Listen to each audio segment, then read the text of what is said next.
অসত্য সবসময় ছড়িয়ে পড়ে আর সত্যটি সবসময় চাপা পড়ে থাকে।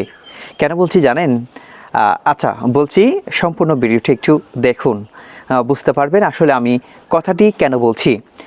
আসলে বেশ কয়েকদিন ধরে সামাজিক যোগাযোগ মাধ্যম ফেসবুক বা বিভিন্ন মাধ্যমে ছড়িয়ে পড়েছে যে একটি কুকুরকে কুমিরকে দেওয়া হয়েছে খাওয়ার জন্য।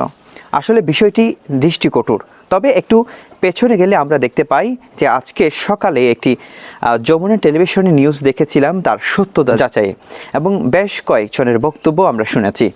এদের ভাষ্য মতে আসলে ঘটনাটি একটু আমি বলছি, সেই কুকুরটি আসলে ঘাটের আশেপাশে বেশ কয়েকজনকে কামড় দিয়েছে এবং বিদেশি নাগরিক সহ ছিল ওখানে, বেশ কয়েকজনকে আছড়ও দিয়েছে। পরক্ষণে স্থানীয়দের তাড়াকে সেই দিঘিতে এসে পড়ে। পরক্ষণে সে সেখান থেকে পানি পান করে এবং সে উঠার চেষ্টা করে, উঠতে পারে না। আমরা দেখি দিঘিতে হঠাৎ করে কুমির চলে আসে এবং এই অবস্থাতে আমরা দেখছি যে আশেপাশের যেই ঘাটের মানুষগুলো ছিল সেই ঘাটের মানুষগুলো আসলে ভিডিও করছে। তো আসলে যে কুকুরটি মানুষের ক্ষতি করছে, যে কুকুরটি মানুষকে কামড় দিচ্ছে, আছড় দিচ্ছে, তাকে কীভাবে ওখান থেকে তুলবে? তবে হ্যাঁ, এটা মানবিক দৃষ্টি থেকে খুবই দৃষ্টিকটু হলেও আসলে এক প্রকার আমি মনে করছি এটি কোনো ধরনের কুকুরের সাথে অন্যায় করা হয়নি। সে নিজে নিজে পড়ে সেখানে কুমিরের পেটে গিয়েছে। তো আসলে এই সত্যটা আমরা অনেকেই না জানি সামাজিক যোগাযোগ মাধ্যমে ছড়িয়ে দিচ্ছে একটি বিভ্রান্তকর। আসলে আপনার এই ভিডিওটি শেয়ার করছেন, যে একটি ভিডিওটি শেয়ার করছেন, আসলে একটু যাচাই বাছাই করা দরকার।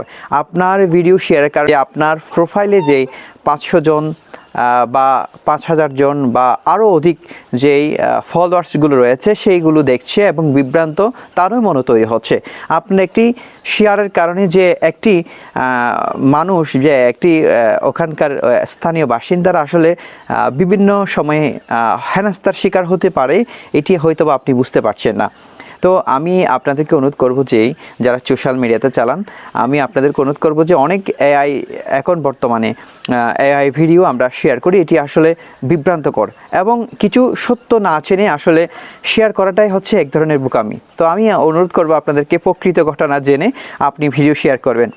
আমি শেয়ার করতে না নিষেধ করছি না, শেয়ার করবেন, কিন্তু সত্য ঘটনাটা শেয়ার করলে আসলে এটার বিষয় উদ্ঘাটন করা যায়। আপনি যদি অসত্যটি একটি ছড়িয়ে দেন, আসলে এটি এক ধরনের একটি বিভ্রান্তমূলক আমি মনে করছি।